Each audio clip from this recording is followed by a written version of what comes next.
Alors, l'objectif de cette vidéo, c'est d'expliquer ce que c'est qu'un intervalle de confiance et comment l'utiliser dans les exercices.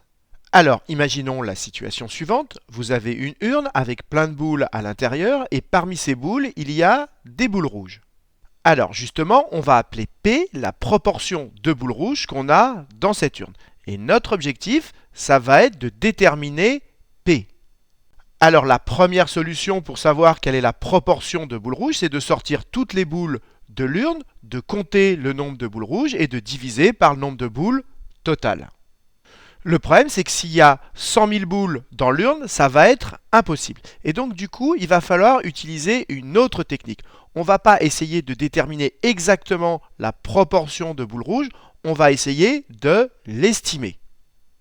Alors, imaginez qu'il y ait 100 000 boules dans l'urne, vous n'allez pas sortir toutes les boules. Comment vous pourriez faire pour estimer la proportion de boules rouges? Eh bien, on va procéder comme pour un sondage. On va tirer quelques boules et on va regarder quelle est la proportion de boules rouges qu'on va obtenir sur notre tirage. Cette proportion de boules rouges qu'on va avoir, c'est ce qu'on appelle la fréquence. Et je rappelle comment on la calcule. Eh bien, ce sera le nombre de boules rouges qu'on obtiendra divisé par le nombre de boules tirées. Et le nombre de boules qu'on aura tirées, c'est ce qu'on appellera notre échantillon. Et petite précision, à chaque fois que vous tirez une boule, pour ne pas changer la proportion de boules rouges dans l'urne, à chaque fois, il faut remettre la boule qu'on a tirée parce que si on ne la remet pas, ça va changer la proportion de boules rouges et donc ça va changer les conditions. Donc à chaque fois que vous tirez une boule, vous la remettez. Alors donnons un exemple, imaginez vous tirez 100 boules et sur ces 100 boules, vous obtenez 40 rouges. Donc vous avez 40 rouges sur 100 boules que vous avez tirées. Donc la fréquence des boules rouges que vous obtenez, c'est 40 sur 100. Autrement dit, 0,4. Alors, qu'est-ce qu'on peut en conclure? Déjà, on ne peut pas en conclure directement que la proportion de boules rouges, c'est 0,4. Parce que si je retire 100 boules à nouveau, j'aurai peut-être pas à nouveau 40 boules rouges, mais j'en aurai peut-être 37. Et du coup, la fréquence, ce sera 0,37. Donc déjà, on ne peut pas conclure que la proportion de boules rouges est égale à la fréquence. Mais intuitivement, on peut quand même réaliser que quand on va tirer un grand nombre de boules, eh bien la fréquence va se rapprocher de la proportion de boules rouges qu'on a dans l'urne. Ça, c'est très important de comprendre que quand on va tirer un très grand nombre de boules, la fréquence va se rapprocher de la proportion. Et justement, il y a un théorème qui, à partir de la fréquence qu'on obtient sur un échantillon, par exemple ici 100 boules, qui permet d'estimer la proportion de boules rouges qu'on a sur l'ensemble de toutes les boules. Alors, ce théorème, je vous l'ai écrit ici. Eh bien, ce théorème, il dit quoi? Il dit que quand on connaît la fréquence de boules rouges dans un échantillon de taille ici 100, mais plus généralement dans un échantillon de taille n, eh bien, cet intervalle que j'ai écrit ici, il contient P, c'est-à-dire la proportion de boules rouges dans toute l'urne, avec une probabilité d'au moins 0,95. Alors cet intervalle, pour le déterminer, il vous faut deux choses. D'abord, il vous faut un échantillon avec sa taille, n, que j'ai écrite ici. Ensuite, imaginons que la taille de l'échantillon ce soit 100. Il va falloir calculer la fréquence de boules rouges que vous allez obtenir sur les 100 boules tirées. Donc la fréquence, à chaque fois, il faudra prendre le nombre de boules rouges que vous avez obtenues divisé par la taille de l'échantillon. Voilà comment vous calculez f, et vous remplacez n ici dans les exercices par la taille de l'échantillon. Et cet intervalle, comme il contient P avec une certaine probabilité, avec une certaine confiance, eh bien, il s'appelle justement intervalle de confiance au niveau de confiance de 95%. Alors, reprenons notre exemple de tout à l'heure. On a tiré 100 boules et sur ces 100 boules, on a obtenu 40 rouges. Comment, à partir de ces données, on va pouvoir estimer la proportion de boules rouges dans toute l'urne? Eh bien, tout simplement en utilisant un intervalle de confiance.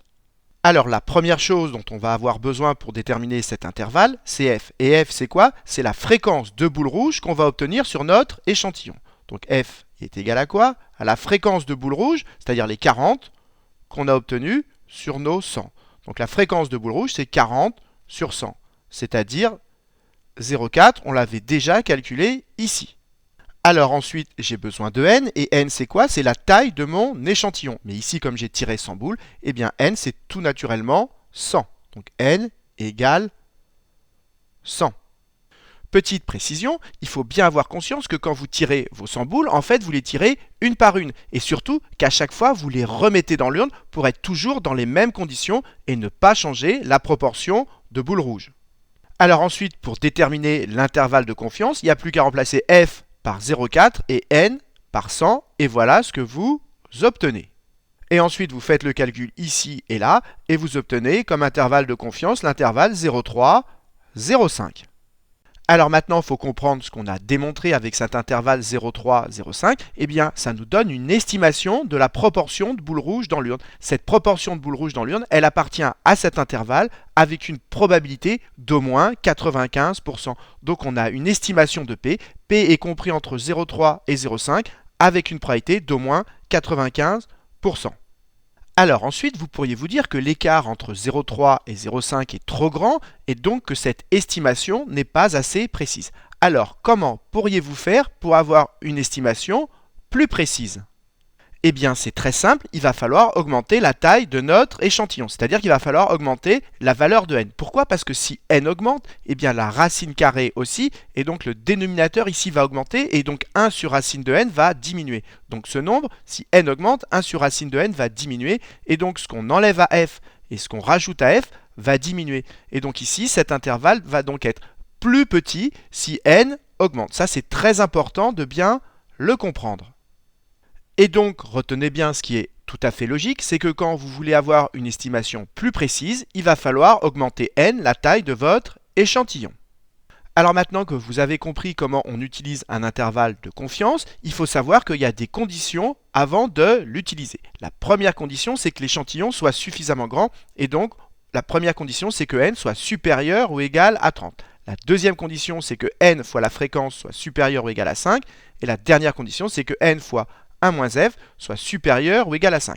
Donc avant d'utiliser un intervalle de confiance, vous devez vérifier que ces trois conditions sont bien remplies. Et donc dans mon exemple, j'aurais dû, avant d'utiliser mon intervalle de confiance, vérifier que ces trois conditions étaient bien remplies. On va donc le faire maintenant. Donc déjà on va vérifier que n est supérieur ou égal à 30. Ben, comme n ici vaut 100, il est bien plus grand que 30. Ensuite vous calculez n fois f, ça fait donc 100 fois 0,4, ça fait 40, c'est bien supérieur ou égal à 5. Ensuite, vous faites n fois 1 moins f. 100 fois 1 moins f, c'est-à-dire fois 0,6, ça fait 60, c'est bien plus grand ou égal à 5. Donc les trois conditions sont bien remplies.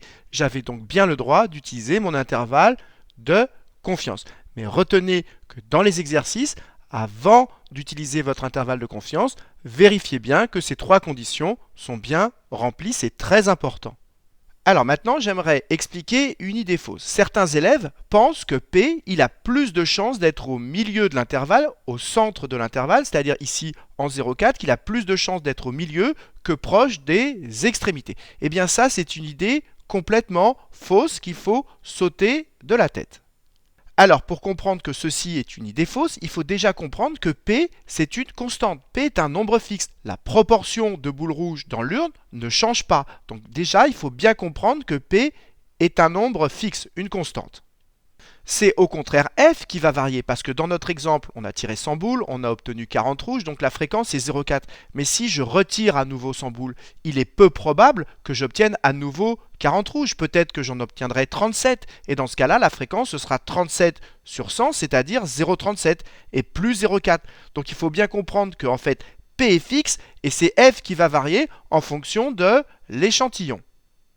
Alors si on fait un schéma pour illustrer la situation, P c'est un nombre fixe que j'ai représenté sur la droite des réels et c'est un nombre compris entre 0 et 1 puisque c'est une proportion.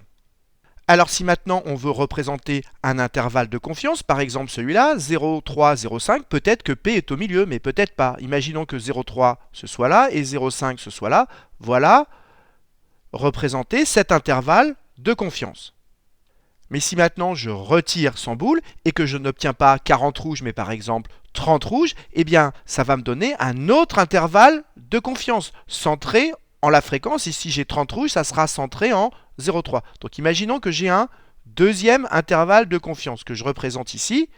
Eh bien, du coup, si P était au milieu du premier, P ne sera plus au milieu du second. Donc il n'y a aucune raison que P ait plus de chances d'être au milieu de l'intervalle de confiance que près des extrémités.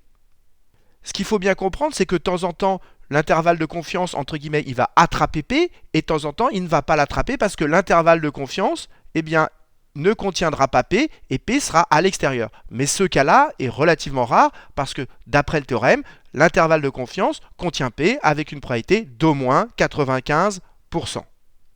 Donc retenez bien que P n'a pas plus de chances d'être au milieu de l'intervalle que proche des extrémités. Ça, c'est une idée complètement fausse.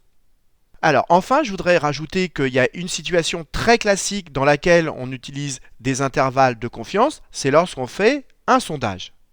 Alors si vous voulez estimer le nombre de personnes qui votent pour A, vous n'allez pas pouvoir interroger toute la population. Donc vous allez interroger un certain nombre de personnes, ce sera votre échantillon, et le nombre de personnes, ce sera la taille de l'échantillon. Alors ensuite, vous allez déterminer la fréquence des personnes qui votent pour A, et ça c'est très simple, c'est pour la trouver, c'est le nombre de personnes qui votent pour A divisé par le nombre de personnes que vous avez interrogées, c'est-à-dire la taille de votre échantillon.